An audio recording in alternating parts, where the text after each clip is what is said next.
Welcome to Penrose Learning, where we make understanding easy. In this video, I will explain how to change transmission fluid for a Honda Ridgeline. First, gather your necessary tools, including a drain pan, a new transmission fluid filter if applicable, and the correct type of new fluid. Make sure your vehicle is parked on a level surface and the engine has cooled down. This ensures safety and accurate fluid level readings. Next, locate the transmission drain plug and the fill plug. Now, let's drain the old fluid. Place your drain pan under the transmission drain plug. Using the correct wrench, carefully remove the drain plug. Be prepared for the fluid to come out quickly. Allow all the old fluid to drain completely.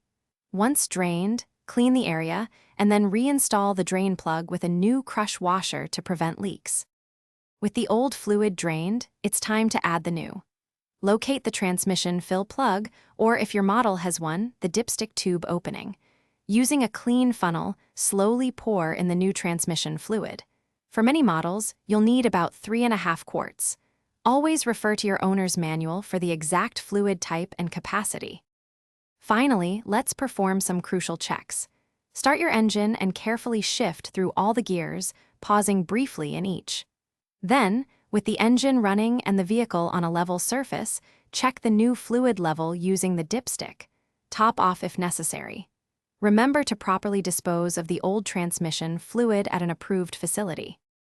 Thanks for watching. If this was helpful, leave a like and consider subscribing. See you next time.